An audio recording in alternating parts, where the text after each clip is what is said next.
안녕하십니까. 이번 시간에는 정답을 수정할 때에 대한 팁을 드리도록 하겠습니다. 일단 지금처럼 이제 중간고사가 한창 진행 중인 시점에서 여러분들에게 도움이 됐으면 하는 영상으로 준비해봤고요. 일단 첫 번째, 정답 수정하기입니다. 우리가 어떤 문제를 풀고 나서 그리고 나서 시험 당일날 그 당시에 내가 이걸 맞았는지 틀렸는지 좀 긴가민가 할 때 정답을 고친 경우가 있잖아요.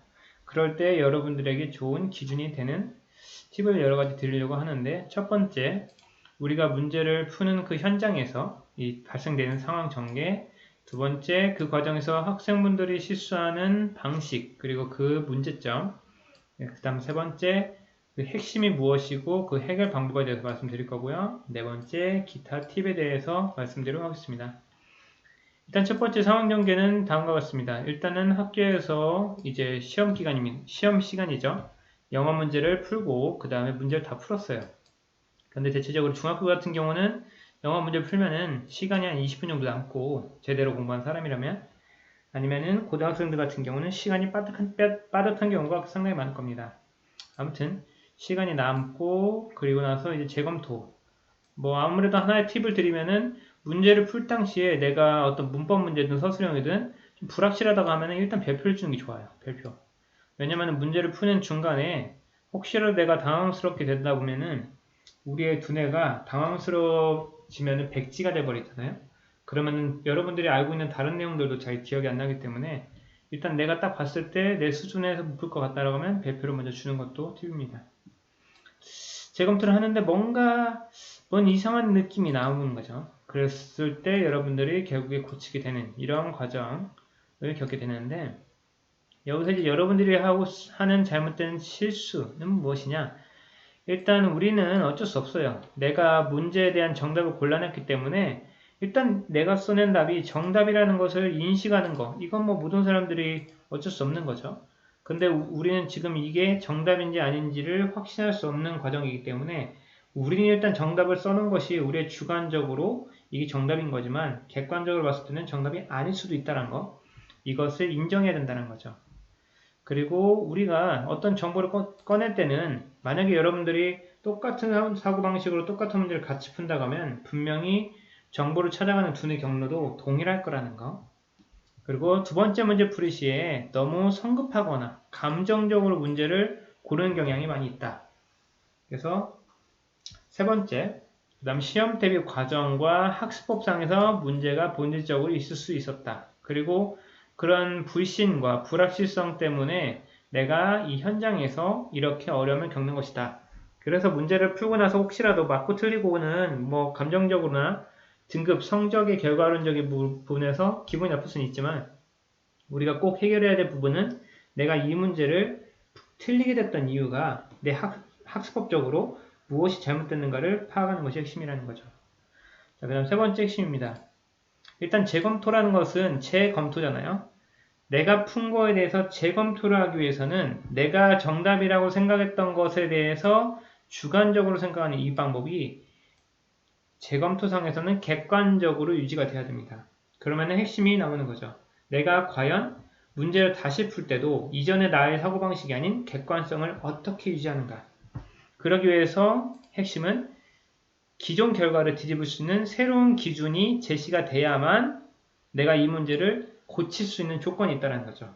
즉, 첫 번째 문제 풀 때 고심하고 했는데 그때와 다른 뭔가의 기준, 내가 배웠던 것이 떠올랐을 때, 새로운 기준이 있었을 때 문제를 풀 수 있는 전제 조건이 생기는 거지, 앞에랑 똑같이 하다가 어물쩡 감정적으로 성급하고 시간 없어서 마킹하는 상황이 발생되지 않길 바라는 거죠.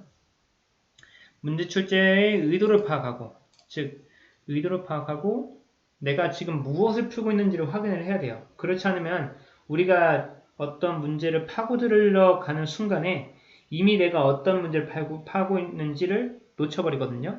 그래서 파고 들어가기 전에 문제 출제 의도를 파악하고 관련된 내용의 기준을 다시 세워야 된다는 거. 그래서 해결 방식은 다음과 같습니다. 첫 번째, 문제의 의도만 파악하고, 그리고 시험지에서 시선을 떼는 겁니다. 우리가 시험지에서 시선을 뗀다는 것은 오디션 대항에 보이는 정답지가 있을 거고, 아니면 여러 가지가 있을 건데, 여러분들이 문제가 어떤 출제 의도를 가졌다라고 생각하냐면 한다고 파악을 했을 경우에 그러면 그것과 관련된 순수한 자기의 기억을 머릿속으로 최대한 떠올려 보는 거예요. 그 상황을 떠올려도 되고 그 이미지나 아니면은 그 관련된 문제랑 관련된 카테고리, 뭐 정의, 개념, 과정, 여러 가지 예시, 여러 가지가 있을 거 아닙니까? 여러분들이 배웠던 것들을 그것들을 최대한 떠올려서 객관화, 즉 내가 문제를 접하기 이전에 내가 배웠던 것들의 정보를 먼저 꺼내는 객관화 작업이 있어야 된다는 거죠.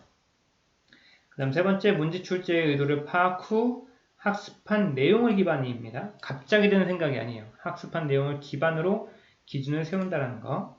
그리고 결국에는 기준이나 그림이 떠오르지 않을 때는 그림이 떠오른다는 건 우리가 이해했다라는 개념이기 때문에 않는다면 정답을 수정하지 않는 게 좀 편할 수 있고요. 그리고 또 다른 기준이나 팁을 드리면은 우리가 처음 문제를 푸는 시간이 예를 들어서 5분이 걸렸어요. 그런데 재풀이가 시간이 부족해서 한 2분 만에 풀었다. 그러면 애초에 고치지 마요. 왜냐면은 후회할 거니까. 그래서 시간 대비해서 하면 좋겠고 두 번째 팁은 회독. 내가 지금 배웠던 것들을 만약에 예를 들어서 가장 이상적인 건 13회독이 우리가 무의식적으로 가는 숫자에 마법 같은 숫자라고 하는 건데 여러분들이 그 공부를 2번이나 3번 정도 했는데 근데 왠지 그럴 것 같다라는 감정적인 막연함이 들었을 때는 이거는 절대 답이 아닙니다. 근데 회독이 높아지면서 우리는 암묵지적으로 정확도가 높아져요. 정확도가. 그래서 왠지 뭔진 모르겠는데 이거 봤던 기억이다. 근데 그걸 내가 5번 이상 본 것 같아. 그러면 이건 정확도가 높아지는 거죠. 근데 여러분들이 앞으로 쌓아야 될 노하우 중에 하나는 내가 이 친숙함과 정확도의 구별을 할 수 있어야 된다는 거. 친숙함이랑 정확성은 다른 거잖아요. 그렇죠? 그래서 이러한 1, 2, 3, 4, 5번의 총 모든 것들을 통해서 다음에 문제를 풀어보도록 하면은 다음과 같아요. 다음에 틀린 문장, 그래서 she looks 한 다음에 띠리입니다. 그래서 이 문제를 풀어야 된다고 쓸 경우에 1, 2, 3, 4번이 있어요. 1, 2, 3, 4번이 있을 때 첫 번째 내가 정답을 고른 거는 A예요. A, friendly라는 단어를. friendly라는 단어를 골랐는데 왠지 내가 봤을 때 지금 3번인 것 같아. C인 것 같아. 두 번째 고른 게 C. 그러면 일단 해석을 해보자 칩시다. 그러니까 처음에 해석을 했을 거 아니에요. 그녀는 보인다, 뭐 friendly는 뭐 친하게라는 뜻이겠죠. 친하게, 친근하게 뭐 이렇게 되면은 그래서 내가 해석으로 문제를 A라고 골랐어. 친하게. 그랬는데 그럼 두 번째 볼 때는 새로운 기준이 필요하다는 거죠. 자, 내가 알기로는 이거를 문제를 봤더니 핵심 문제는 문제의 의도를 파악하는 거죠. 감각동사였던 것 같아.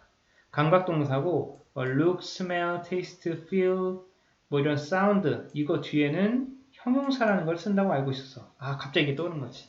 그러니까 새로운 기준인 거죠. 형용사. 그리고 형용사니까 자 look, cool은 되겠고 pretty도 형용사니까 된다. 근데 A랑 C는 둘 다 부사인 것 같은데 근데 이거 어떻게 해야 되지? 라고 할 때 그 다음 단계로 넘어간다는 거죠. 아 형용사를 어떻게 만들었더라? 명사 뒤에다가 LI를 붙이면은 형용사가 되고 이 nice라는 이런 형용사에다가 LI를 붙이면 부사가 된다고 배웠는데 아 이런 기준까지 나와야 즉 새로운 기준까지 나와야 문제에 대한 내가 고쳐야 될 수 있는 확실한 이유가 생긴다. 이렇게 해서 여러분들이 문제 수정을 어떻게 하는지에 대해서 간단하게 배워봤습니다. 꼭 다른 과목에도 한번 적용해 보시면 좋겠습니다. 수고하셨습니다.